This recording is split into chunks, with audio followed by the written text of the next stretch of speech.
Tayo po ay nandito muli.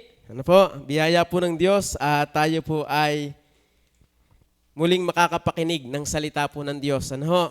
At salamat sa Biblia na meron po tayo nito. Ano ho? Dahil hindi po lahat lahat ng lugar ay pwedeng mangaral ng libre ng salita po ng Diyos. Meron pong mga lugar na pinagbabawal ang salita ng Diyos. Ano? Ultimong sa pagbabasa or pakikinig ng salita ng Diyos ay hindi po pwede. Pero salamat po dito sa atin ay napakaluag, napaka-free na basahin, ipangaral ang salita ng Diyos, pero natitik for granted na lamang natin yung bagay na yon dahil nga sa sobrang luag ng kumbaga ay pangangaral or kapwedehang mangaral ang salita ng Diyos, magbasa ng salita ng Diyos. Pero salamat sa Diyos ay tayo ay patuloy na nandito. Siyempre tayo mag-aaral ng Bible. Ano? So tayo po yung mag-aaral the unity of the Bible. Ano? Tayo po ngayong month na ito ay nasa pag-aaral pa rin ng Biblia. Ano?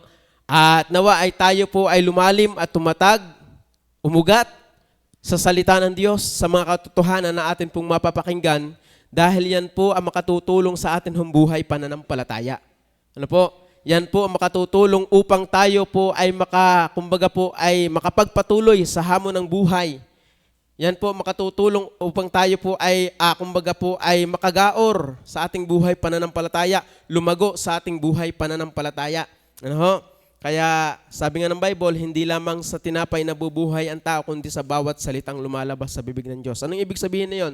So tayo po ay lalakas, titibay sa pananampalataya kung tayo po ay laging nagbabasa at nag-aaral ang salita po ng Diyos. So, napakahalaga pong bagay na tayo po ay makapakinig ng salita po ng Diyos. Ano po? The unity of the Bible, sabi yan, unity means the state of being united or joined as a whole. Yan po yung akin pong sinearch sa internet at yan po ay kaunti lang. Ano? Sa Google, yan po yung the state of being united. Pag sinabing united, alam nga namang hiwa-hiwalayan, ano? Hindi magiging united ang isang bagay pagka yan ay hiwa-hiwalay. Ano? Hindi po magiging sama-sama ang isang bagay kung yan ay hiwa-hiwalay. Kaya maunawaan po natin na ang Biblia, ito ay bagaman, kumbaga po ay maraming aklat, mga aklat, ang Biblia, ito po ay binubuo ng 66 na aklat. Ano ha? Kung sa hindi po nakakaalam, sa mga bago, ay ito po ay binubuo ng 66 na aklat. Ito ay may 40 manunulat. Ano ho? At kung inyo pong susubaybayan, aaralin talaga ang Biblia, yung pong mga writer na yon ay hindi ho yun, yung iba ho doon ay hindi magkakakilala. Ano ho? Kung inyo pong bubulayin, bakit nasulat ni Moises yung time ng Genesis ay hindi pa naman siya buhay noon? Ano ho? Isinulat ni Moises yung 5 aklat, yung 5 Pentateuch book na sinasabi, Genesis, Exodus, Leviticus, Numbers, and Deuteronomy. Ano? Yan yung 5 Pentateuch book na isinulat ni Moises, pero paano niya na isulat yon? Ay hindi pa naman siya buhay noon. Ano? So, ito ay may 40 manunulat. Ito ay isinulat sa 3 lingwahe. Ano? Hebrew, Aramaic, and Greek. Ito ay isinulat sa iba't ibang lugar, panahon at araw. No? So, bago nasundan ang New Testament or Old Testament, hindi ako nagkakamali, 400 years bago nasulat ang New Testament. Kaya, kayo'y mamamangha, bakit ang Biblia talaga ay chain bagay, kumbaga yan ay chain, kumbaga ay dugsong-dugsong sila, iisa ang pinututong ko lang, mamaya atin pupuntuhin yan. Ano?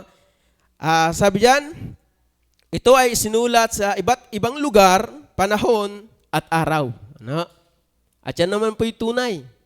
Kung inyo pong aaralin ang Biblia, kung inyo pong susubaybayan at matamang kumbagay sasaliksikin, talagang mauunawaan ninyo ang kayo mamamangha. Bakit ganun? Bakit ang Biblia ay united na sa kabila ng iba't ibang manunulat, iba't ibang lugar, iba't ibang lingwahe, pero ang Biblia ay may pagkakaisa na pinatutungkalan. Unang katotohanan, ang sabi po ng verse 13, na ang mga bagay na ito ay atin namang sinasalita hindi sa mga salitang itinuro ng karunungan ng tao. Alam niyo po ba na kaya nagkaroon ng unity ang Biblia dahil kahit na meron pong 40 manunulat ang Biblia, ang sabi po ng verse 13, na ang mga bagay na ito ay atin namang sinalita hindi sa mga salitang itinuro ng karunungan ng tao. Kaya pala po, ang Bible ay may unity, sabi po diyan, because of one author, it is the Holy Spirit. So maunawaan-nawa po natin na ang Biblia, kaya po nagkaroon yan ng unity dahil merong iisang isip na gumawa sa mga taong nagsulat upang maisulat yung mga katotohanan na dapat lamang nilang isulat. Opo, yan po yung katotohanan. Merong isang author, merong isang isip na gumawa doon sa mga sumulat upang kanilang isulat, yun dapat lamang nilang isulat. Ano? At bagaman kayo nakakabasa na para bagang kontra, hindi po yan magkakontra. Ano? Yan po ay magkakaugnay. Para pong sa Bible school po, yun, nakatuto din naman. Sa Bible school po, ang sabi po doon, kung hindi ko alam tawag, pero parang sa Matthew, Mark, Luke, and John, kung inyo pong babasahin, ay parang magkakaiba ang pinututungkulan patungkol sa Panginoong Hesukristo. Pero yan po ay iisang aklat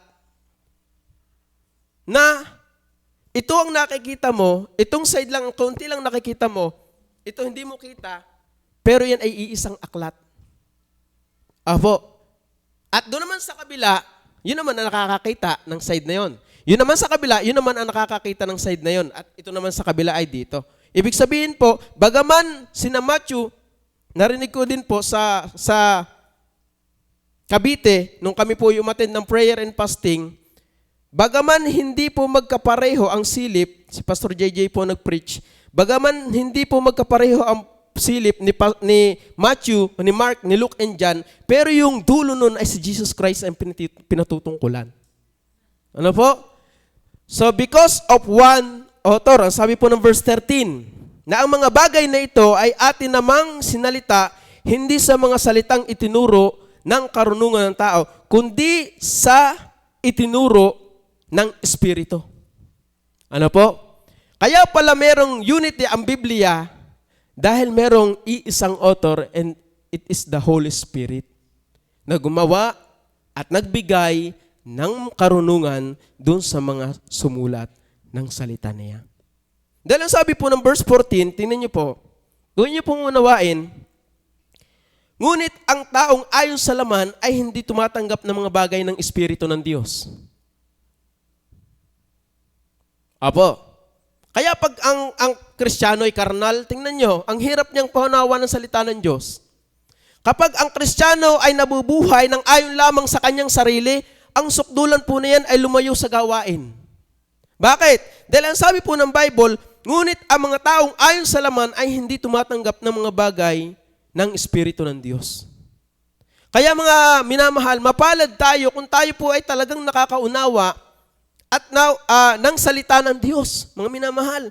Mapalad tayo kung tayo po ay nakakaunawa ng salita ng Diyos dahil hindi talaga tayo ang umuunawa na yun, kundi yung banal na Espiritu na tumatahan sa ating buhay. Dahil ang sabi ng Bible, verse 9, sabi po dito, that of what gayong nasusulat, ang mga bagay na hindi nakita ng mata at ni narinig ng tainga, ni hindi pumasok sa puso ng tao, anumang mga bagay na inihanda ng Diyos sa kanila na nagsisiibig sa Kanya. Verse 10, ngunit ang mga ito ay ipinahayag sa atin ng Diyos sa pamamagitan ng Espiritu.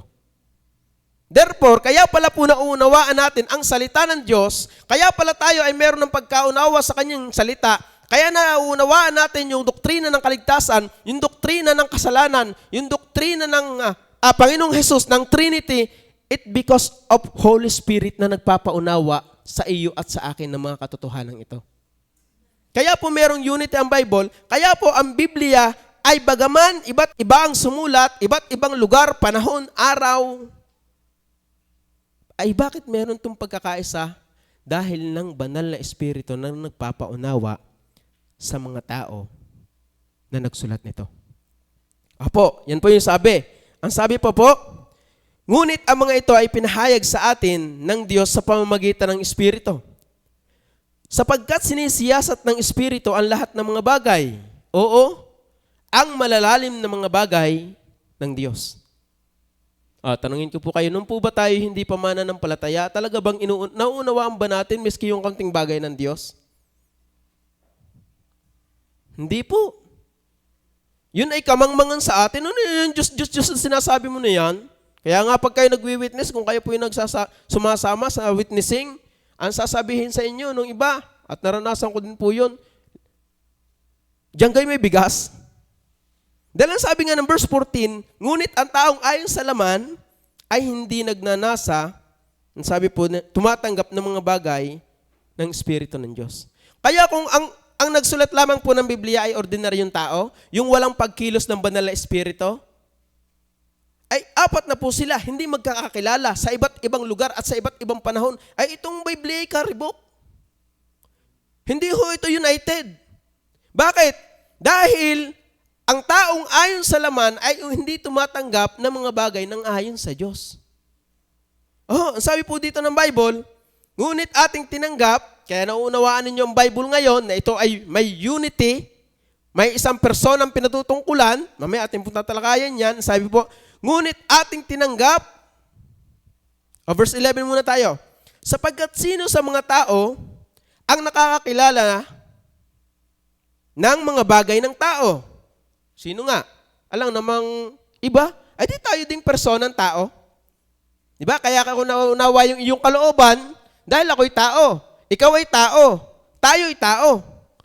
Alam nga, hindi mauunawaan ng hayop ang iyong kalooban. Ang personang tao ang nakakaunawa ng kalooban ng tao. Ang sabi dito, ngunit ating tinanggap, verse 11, sapagkat sino sa mga tao ang nakakakilala ng mga bagay ng tao, kundi ang espiritu ng tao na nasa kanya. Gayon din naman ang mga bagay ng Diyos ay hindi nakikilala ng sino man maliban na ng espiritu ng Diyos. So, the unity of the Bible, una, meron tong because of one author. At ang kumilos sa mga taong yon ay hindi yung kanilang sariling pag-iisip, hindi yung kanilang sariling unawa, kundi yung banal na espiritu na tumahan sa kanila upang isulat yung dapat isulat na patungkol sa Diyos. Kaya sabi ng verse 12, ngunit ating tinanggap hindi ang espiritu ng sanglibutan, kundi ang espiritong mula sa Diyos upang ating mapagkilala ang mga bagay na sa atin ay ibinigay na walang bayad ng Diyos. Na? Kaya po naunawaan na natin ngayon ng Biblia, it because of the Holy Spirit. Why the Bible is united? Because of one author. It is the Holy Spirit. Ano? Hindi po sa kanilang sariling pag-iisip, kaya po nasulat ang Bible. Ang sabi pa po diyan sa verse 4, verse 4, ang sabi po dito, at ang aking pananalita at ang aking pangangaral ay hindi sa mga salitang panghikayat ng karunungan, kundi sa patutuo ng Espiritu at ng kapangyarihan. Ano? Ibig sabihin ni Apostol Paul diyan, si Apostol Paul po ay kilala ninyo. Ano? Matalino po si Apostol Paul. Siya po ay kumbaga ay Pariseo. Napakatalino niya. Ang dami niyang attainment na nakuha. Pero ang sabi niya sa verse 4, at ang aking pananalita at ang aking pangangaral ay hindi sa mga salitang panghikayat ng karunungan, kundi sa patutuo ng Espiritu at ng kapangyarihan. Sabi po ng verse 1, at ako mga kapatid, nang pumariyan sa inyo ay hindi ako napariyan na may kagalingan sa pananalita o sa karunungan na nagbabalita sa inyo ng patutuo ng Diyos. Hindi sa kanyang sariling galing, hindi sa kanyang sariling unawa at lakas at talino, kundi dahil ng Espiritu na kumikilos sa kanya at ipinakilala niya sa mga taga-Korinto. Ano? Kaya nauunawaan natin ang salita ng Diyos dahil ng banal na Espiritu. At kaya po ang Biblia ay united, it's because of the Holy Spirit na kumilos sa mga tao na nagsulat nito. Ano? Iisang isip. At ito'y ang banal na Espiritu. Kaya ang sabi po diyan ng Bible, verse 12, ngunit ating tinanggap hindi ang Espiritu ng sanglibutan, kundi ang Espiritong mula sa Diyos, upang ating mapagkilala ang mga bagay na sa atin ay binigay na walang bayad ng Diyos. Verse 13, na ang mga bagay na ito ay atin namang sinalita, hindi sa mga salitang itinuro ng karunungan ng tao, kundi sa itinuro ng Espiritu na iniwawangis natin ang mga bagay na ayon sa Espiritu sa mga pananalitang ayon sa Espiritu. Tingnan niyo po, dahil hindi makakapagsalita ang taong walang banal na Espiritu ng Diyos nang galing sa yung isip ng galing sa Diyos. Kaya nga tayo bilang unbeliever, anong namumulaklak sa ating salita? Nung tayo unbeliever, pagmumura, panunungayaw sa Diyos, pamumusong sa Diyos, yan ang lumalabas sa mga taong hindi mananampalataya ng Diyos sa kanilang bibig. Yan ang lumalabas sa kanilang bibig. Kaya ang sabi po ni Apostol Paul sa verse 13, na ang mga bagay na ito ay atin namang sinalita, hindi sa mga salitang itinuro ng karunungan ng mga tao, kundi sa itinuro ng Espiritu, na iniwawangis natin ang mga bagay na ayon sa Espiritu sa mga pananalitang ayon sa Espiritu. No? Kaya pala ang Biblia ay united because of the Holy Spirit. Because of one author, it is the Holy Spirit. No? Yan po yung katotohanan. Na sa kabila ng meron pong 40 manunulat, mayroong 66 na aklat, iba't ibang lugar na lugar isinulat, at merong 3 lingwahe kung paano ito isinulat, and yet still merong unity ang Biblia. It because of the Holy Spirit na kumilos doon sa mga tao na sumulat ng Biblia. No?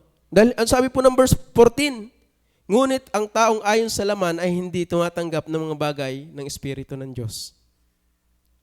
Ano? Yan yung katotohanan.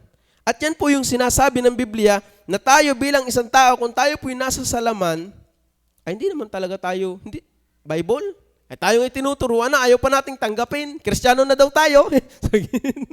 Ano? Kristiyano na daw. Ano? Kaya sabi ng 1 Peter, tingnan niyo po sa 1 Peter, familiar verse na naman po tayo dito. Ang sabi po diyan ng 2 Peter chapter 1 verse 20, na maalaman muna ito na alinmang hula ng kasulatan ay hindi nagbuhat sa sariling pagpapaliwanag. Yun yung tinutukoy ni Apostol Pablo.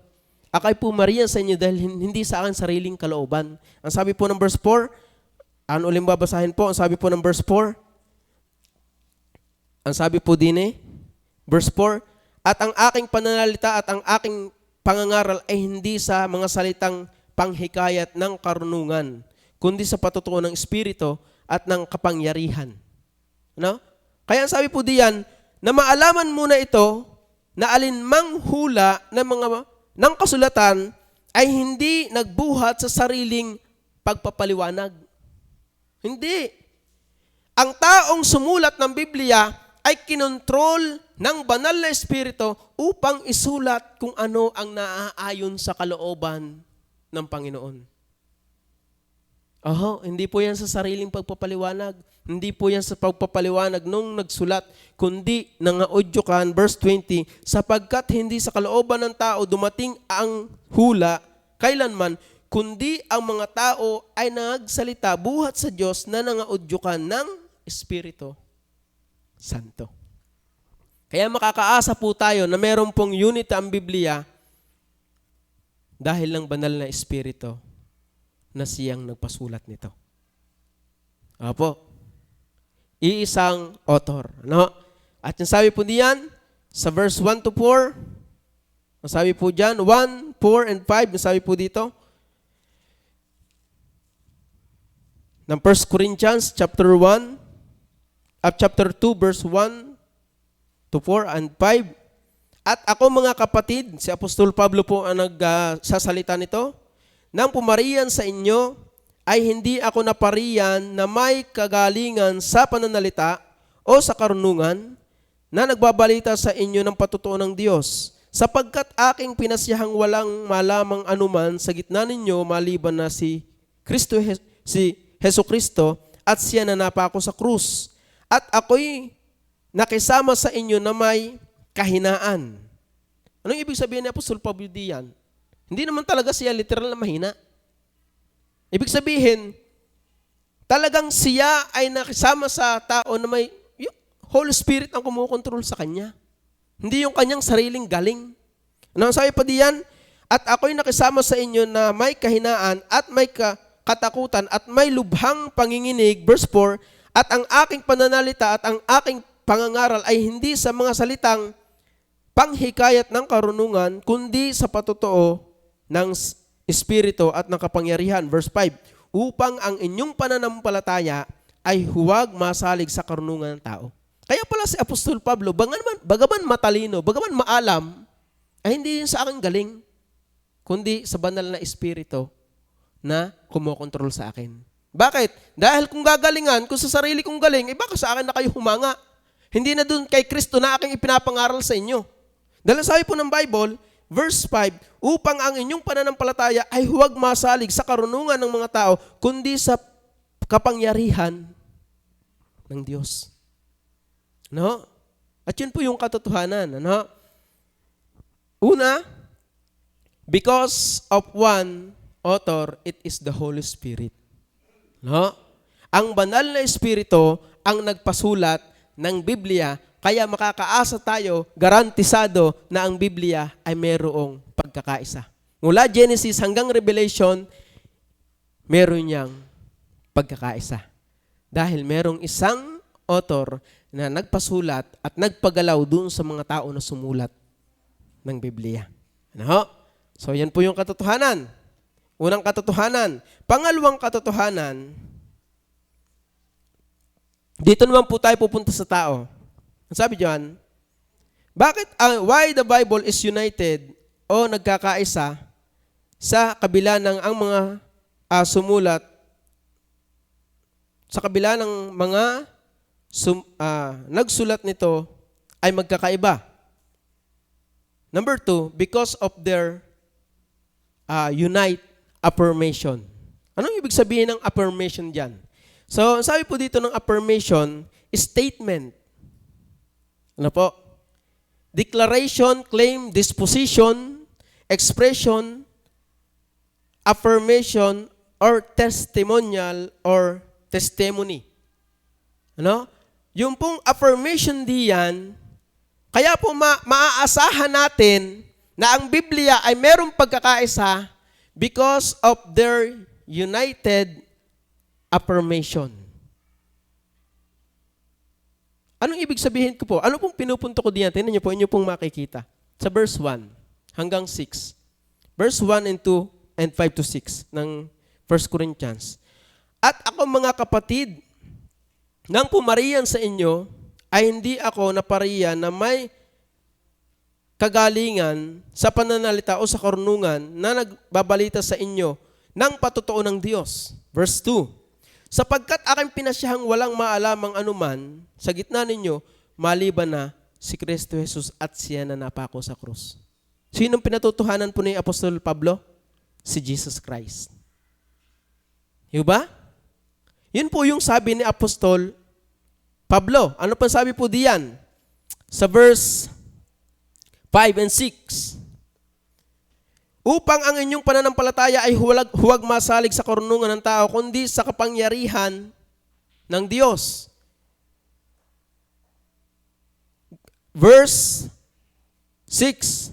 Gayunman, ang nangagsasalita kami ng karunungan sa mga may gulang, bagaman hindi ng karunungang ng sanglibutang ito o ng mga may kapangyarihan sa sanglibutang ito, na ang mga ito'y nangauuwi sa wala. Ano? Yan po yung sabi. Ibig sabihin, verse 5, upang ang inyong pananampalataya ay huwag masalig sa karunungan ng tao, kundi sa kapangyarihan ng Diyos. Maunawaan po naman natin ito. Ano? Ang patotoo ni Apostol Pablo ay ang pinatutuhanan po niya, yung affirmation is patungkol po sa Panginoong Hesukristo. Pagdating po sa 1 Peter, 2 Peter, tingnan niyo po yung kanila pong pagkakapareho ng kanilang patotoo. Ano? Yung kanilang statement o disposition, yung affirmation or testimonial. Pagdating po sa 1 Peter, kahit naman po saan, inyo pong mababasa yan. Ito lang pong dalawa ang akin pong ipinagkumpara sa parehong pagpapaliwanag. Ano pong sabi diyan? Sa 1 Peter, ang sabi po dito sa 1 Peter, 2 Peter, ang sabi po dito, verse 11 hanggang 21, atin hong babasahin. Sapagkat sa gayon ay ipinamamahaging sagana sa inyo ang pagpasok sa kahariang walang hanggan ng Panginoon nating at tagapagligtas na si Hesukristo. Sino po yung pinatotohanan, yung united affirmation, yung kanilang pinatotohanan sa Biblia? It is the Lord Jesus Christ. Si Pablo ay pinatotohanan si Jesus Christ. Si Peter ay pinatotohanan si Jesus Christ. Ano pang sabi po diyan? Verse 12, kaya't magiging handa akong lagi na ipaalala ko sa inyo ang mga bagay na ito, bagaman inyong nalalaman at kayo'y pinatitibay sa katotohanan nasa inyo. Verse 13, at inaakala kong matuwid na samantalang ako'y nasa tabernakulong ito ay kilusin ko kayo na ipaalala ko sa inyo yamang aking nalalaman na dumarating na madali ang paghiwalay ko sa aking tabernakulo na gaya ng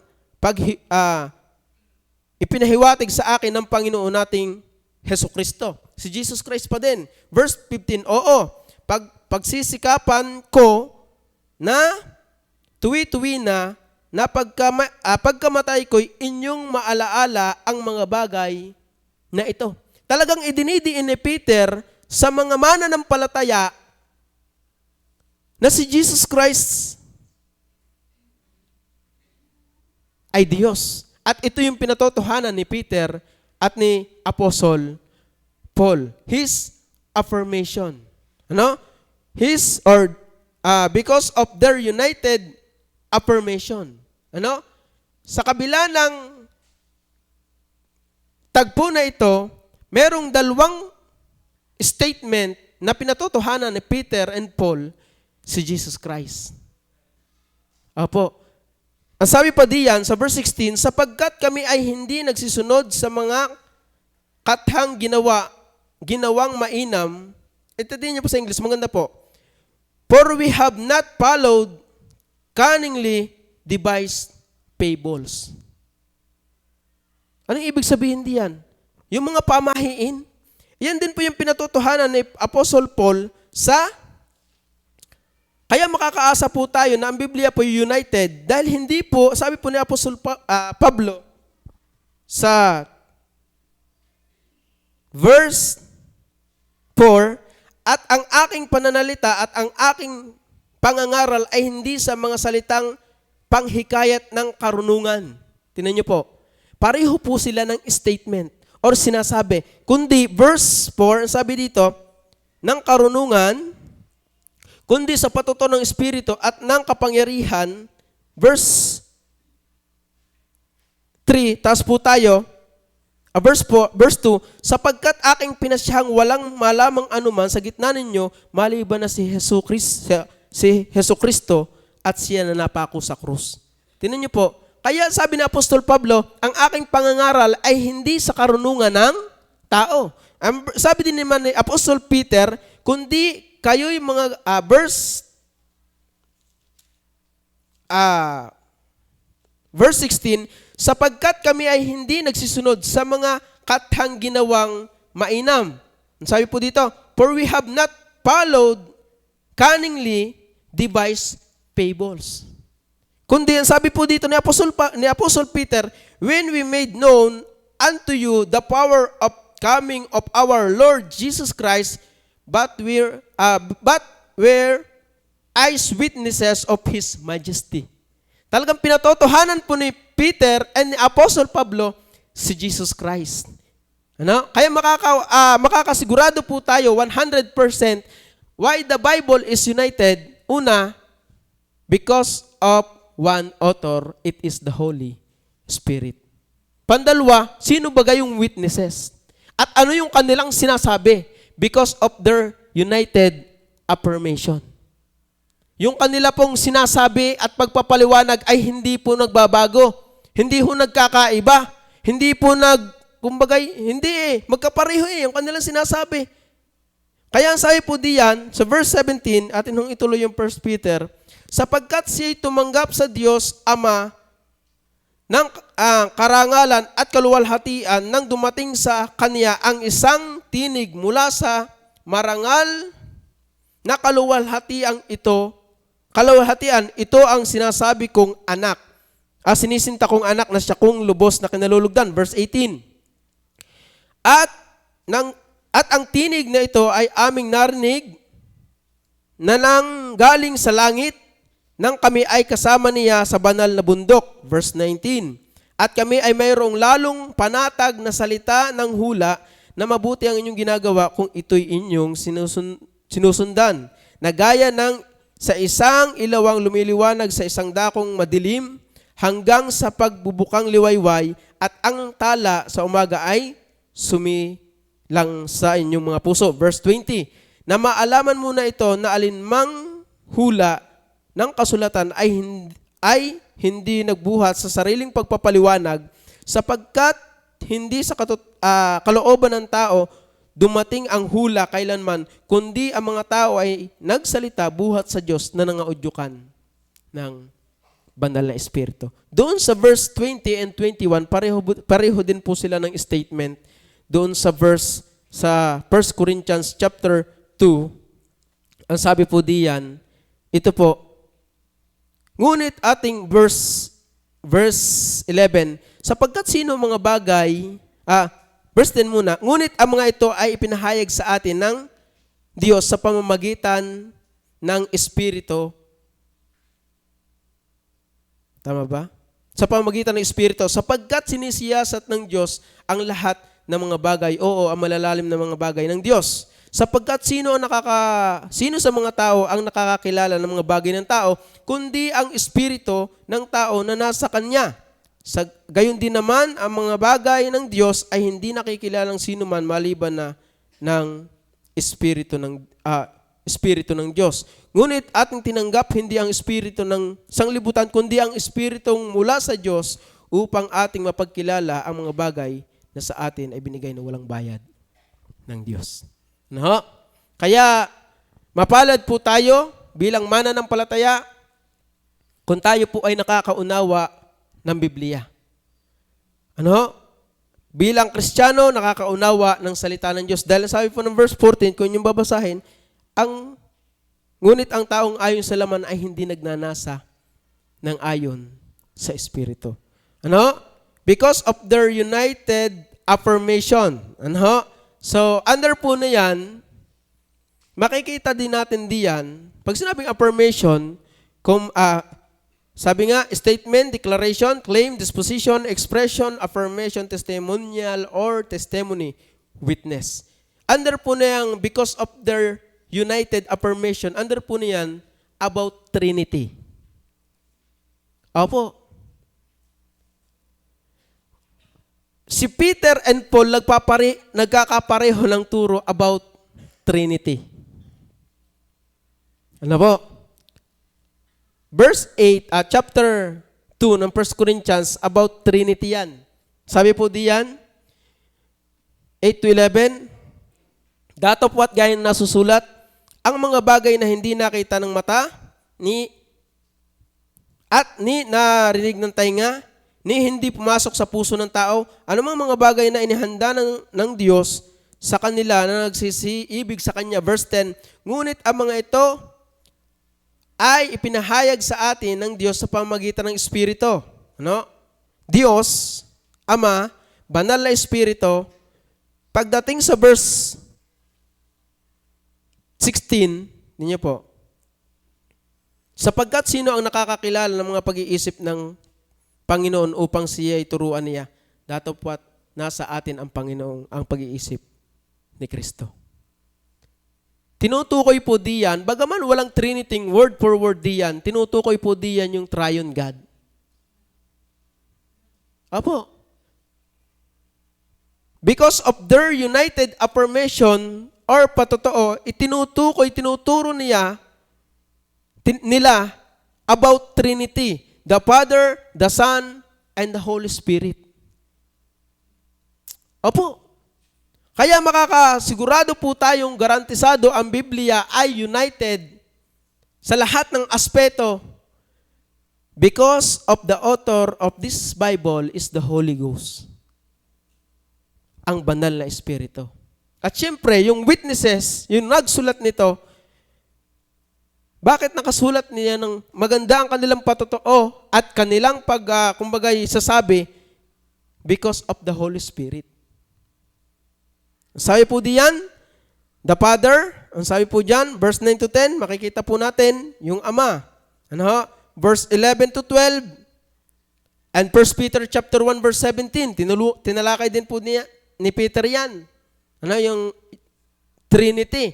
Meron din diyan po yung verse, ang Son, Jesus Christ, sa 1 Corinthians chapter 2, kung inyo pong babasahin, 1 Corinthians chapter 2 verse 1, ano? Makikita po ninyo diyan. 1 Corinthians chapter 2 verse 2, si Jesus Christ po ang pinatutungkulan din diyan ni Apostol Pablo. At 1 Peter chapter 1 verse 16, makikita din po ninyo diyan, si Jesus Christ din po yan. Ano?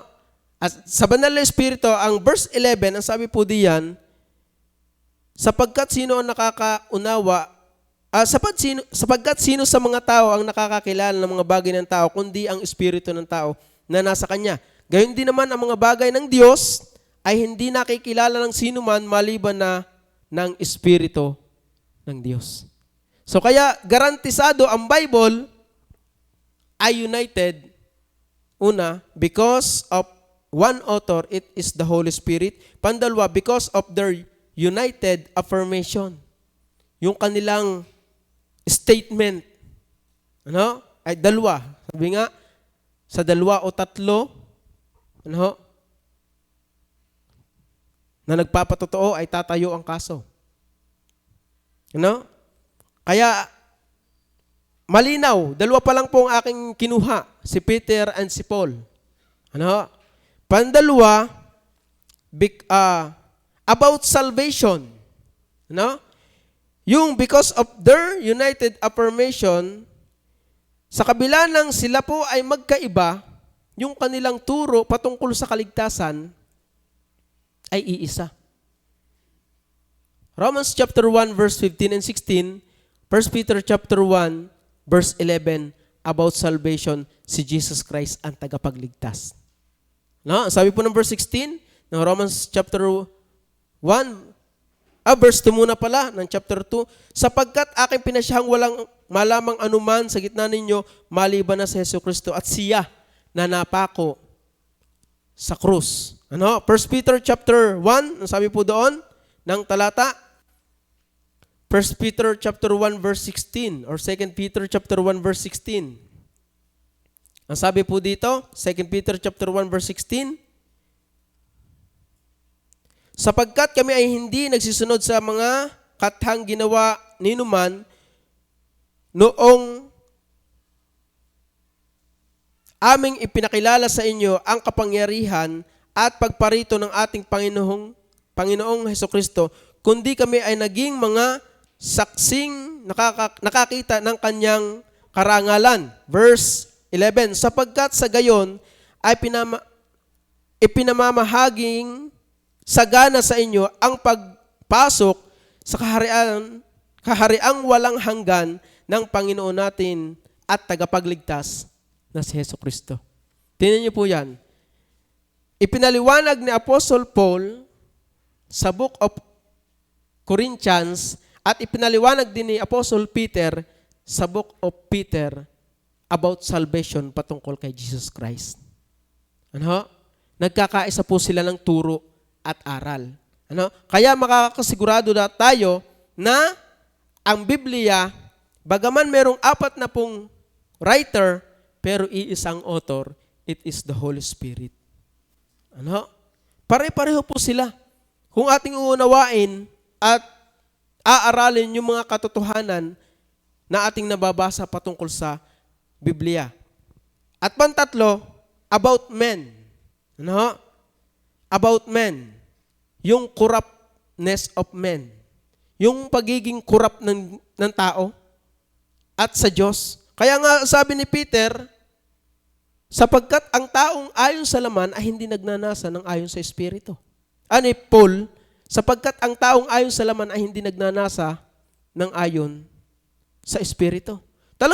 Talagang idiniin ni Apostol Pablo yung katotohanan yon sa verse 14 na ang sabi po doon ng verse 14 ng 1 Corinthians chapter 2 verse 14, ngunit ang taong ayon sa laman ay hindi tumatanggap ng mga bagay ng Espiritu ng Diyos sapagkat ang mga ito ay kamangmangan sa Kanya. Kaya paanong mangyayari kung ang nagsulat talaga ng Biblia ay ordinaryong tao lamang at hindi kinasihan ng banal na Espiritu, ay hindi mangyayaring unity, hindi magkakaroon ng unity ito. Dahil kung ang taong nagsulat nito ay ayon sa laman, ay karibok ang Bible. Hindi ho rin magkakapareho. Hindi po ito magkakatulad ng pinatutungkulan. Ano? Patungkol sa kaligtasan, patungkol sa Diyos na may 3 person, may Trinidad, at patungkol sa tao. Dahil ang tao ay pabor lang sa kanyang sarili. Eh ba't dinudurog ni Apostol Pablo yung tao? Even yung kanyang sarili, sabi nga ni Apostol Pablo, sa akin ay walang tumitirang mabuti. Ba't niya nasasabi yon? Because of the Holy Spirit na kumukontrol sa kanyang buhay. Kaya hindi may susulat ng Biblia nang mayroong pagkakaisa kung ang nagsulat nito ay hindi kontrolado ng banal na Espiritu. Hindi po may susulat ito. Wala ho itong ay 66 na aklat. Bawat aklat ay merong author. At hindi naman yun magkakasama at magkakakilala. Si Moises ba'y kasama na ni Pablo? Si Isaiah ba'y kasama na ni Peter? Hindi po. Magkakalayo po yun. Pero isa lamang persona ang pinatutungkulan at walang iba, ito'y sa katauhan ng Panginoong Jesucristo. Ano ho? About man, corruptness of man, ang sabi pa po ng Galatia, makikita po natin doon, napakatindi. Ano? Sapagkat ang kaisipan ng laman ay pakipaggalit laban sa Espiritu, sapagkat hindi nangapasasaklaw sa kautusan ng Diyos, ni hindi nga maaari. Ano? Kaya biyaya po na mayroong ginamit ang Diyos na tao na kontrolado niya. At yung mga taong nagsulat ng Biblia ay siyempre mga ligtas. Hindi naman magsusulat ito, hindi ligtas, namumutaktakan na yun. May banal na Espiritu. Kaya nga sabi ni Apostol Pablo diyan, ngunit ating tinanggap hindi ang Espiritu ng sanglibutan, kundi ang Espiritong mula sa Diyos. No? Sabi po diyan, kundi ang Espiritong mula sa Diyos upang ating mapagkilala ang mga bagay na sa atin ay binigay na walang bayad ng Diyos. Kaya napakabuti po ng Diyos. Ano? So, kaya tayo po bilang mananampalataya, ay tayo po tumibay sa salita ng Diyos. Tayo po ay tumibay sa katotohanan na ang Biblia ay salita talaga ng Diyos. Dahil ang taong ayon sa laman ay hindi nagnanasa ng ayon sa Espiritu. Kaya merong taong kumukontra na ang Biblia hindi nagkakaisa, una, siguro hindi ligtas. Pangalawa, walang banal na Espiritu. Dahil meron naman ligtas, ewan kung ligtas nga, merong ligtas na hindi man talaga malago. Kaya minsan kontra. No? Parang si Jonah, inuutusan ng Diyos, may utos ang Diyos, pero hindi naman niya sinusunod. Ano? At lalo na, kung ikay walang banal na espiritu, kontra ka talaga din eh. Hindi mo maunawaan ang Biblia may pagkakaisa. Lagi kang hahanap at hahanap at hahanap ng butas na yan ay hindi magkakaisa. Bakit? Dahil ang taong ayon sa laman, ngunit, sabi po ng Bible, verse 14, ngunit ang taong ayon sa laman ay hindi tumatanggap ng mga bagay ng Espiritu ng Diyos. Yun yung matindi. Wala kang banal na Espiritu. No? So kaya mapalad po tayo bilang mananampalataya, naunawaan na natin ang Biblia ay nagkakaisa, mayroong unity because of one author, because of their united affirmation, and number 3, because of their accurate doctrine. Ano? Verse 14, magkapareho yan, accurate doctrine. Ano? Sabi po diyan, verse 7 ng chapter 2, kundi sinalita namin ang karunungan ng Diyos. Kaya palagi accurate yung kanilang doctrine, hindi kanilang karunungan. Kanino pong karunungan yung kanilang sinasalita? Kundi sinalita namin ang karunungan ng Diyos. Yun po yun. Verse 13, ang sabi po dito, na ang mga bagay na ito ay atin namang sinalita, hindi sa mga salitang itinuro ng karunungan ng tao, kundi sa itinuro ng Espiritu na iniwawangis natin ang mga bagay ng ayon sa Espiritu sa pamamagitan ng sa pananalitang ayon sa Espiritu.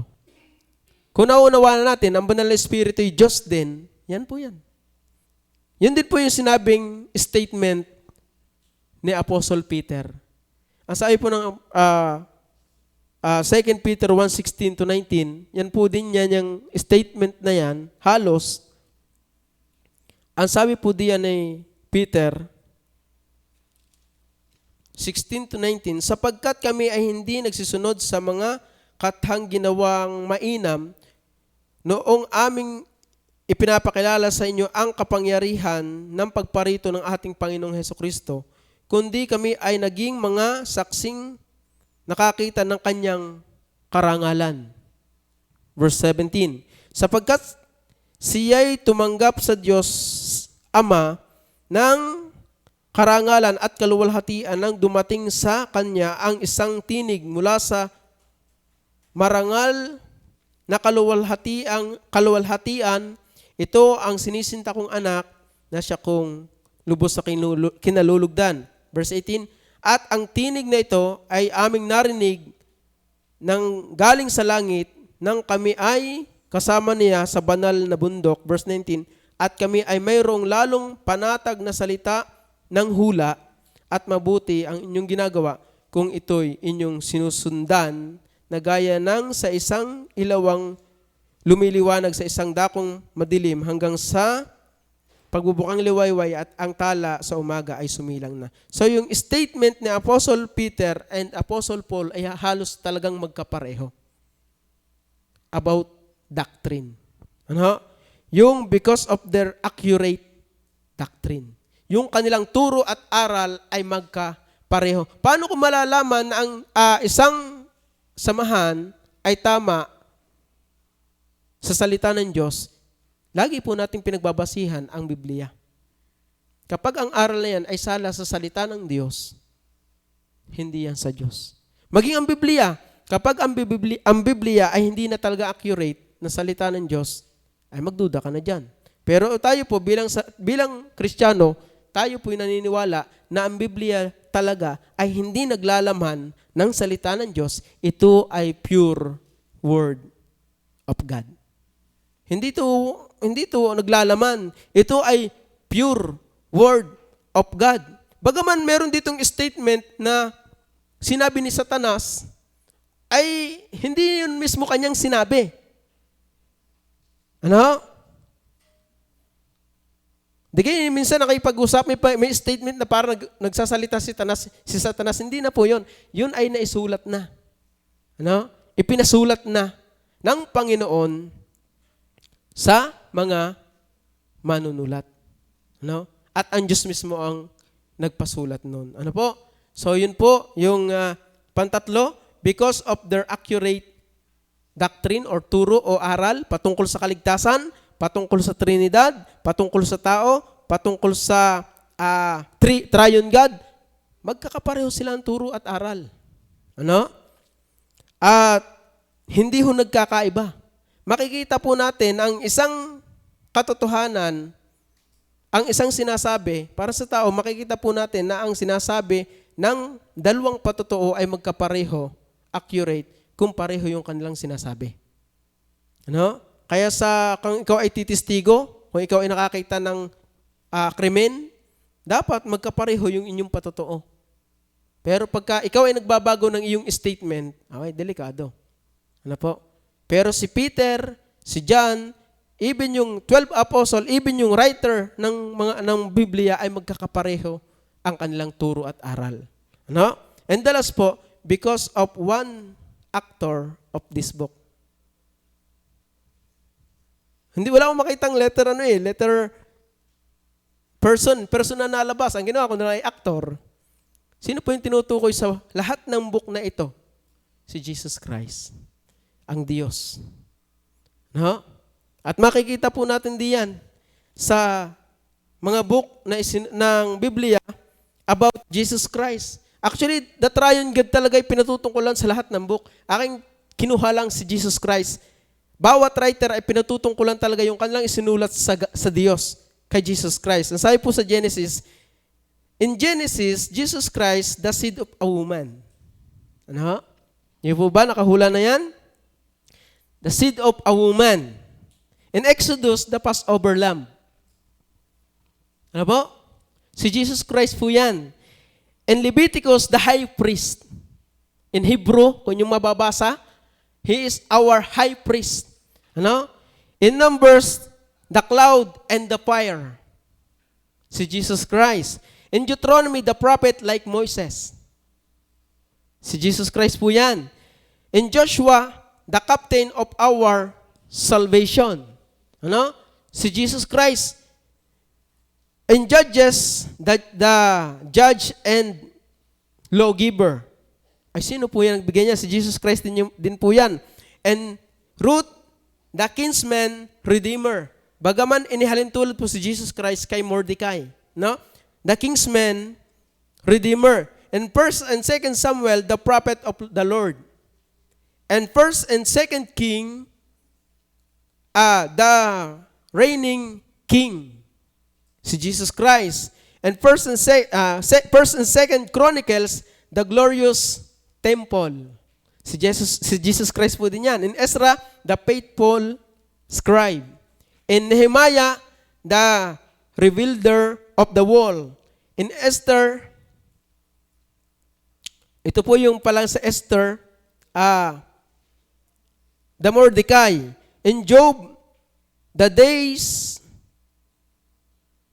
spring from on high. In Psalms, the Lord who is our shepherd. In Proverbs and Ecclesiastes, the wisdom of God. Song of Solomon, the lover and bridegroom. In Isaiah, the suffering servant. In Jeremiah and Lamentation, the weeping prophet. In Ezekiel, the son of man. Daniel, the son of man coming in the cloud of heaven. In Hosea, the bridegroom. In Joel, the baptizer with the Holy Spirit. In Amos, the burden bearer. In Obadiah, the mighty Savior. In Micah, the messenger with a beautiful feet. In Nahum, the avenger of God's elect. In Habakkuk, the great evangelist crying for revival. In Zephaniah, the restorer of the remnant. And Haggai, the cleansing fountain. And Zechariah, the first seed son. In Malachi, the Son of Righteousness. In New Testament, in Matthew, the Messiah. In Mark, the Miracle Worker. In Luke, the Son of Man. In John, the Son of God. Acts, the ascended Lord. In Romans, the Justifier. And 1 and 2 Corinthians, the last Adam. In Galatia, the one who set us free. In Ephesians, the Christ of riches. In Philippians, the God who meet our every need. In Colossians, the fullness of our Godhead. Of the Godhead. In 1 and 2 Thessalonians, the soon coming King. And 1 and 2 Timothy, the mediator between God and man. In Titus, the blessed hope. In Philemon, the friend closer than a brother. Hebrew, the blood that washed away our sin. In James, the great physician. In 1 and 2 Peter, the chief shepherd. And 1 to 3 John, everlasting love. Jude, the God our Savior. And Revelation, the King of kings and Lord of lords. Yan po ay nagpapatungkol lahat sa Panginoong Hesukristo. Kaya salamat po sa Panginoon na tayo po ay merong Biblia na ang turo at aral ay nagkakaisa. Ano po? Hindi po nagkakaiba. Kaya salamat po sa Diyos na meron po siyang ibinigay sa atin na salita niya upang ating bulayin, unawain, aralin upang tayo tumibay sa ating paniniwala sa ating buhay pananampalataya. So tayo po'y mag-pray. Salamat.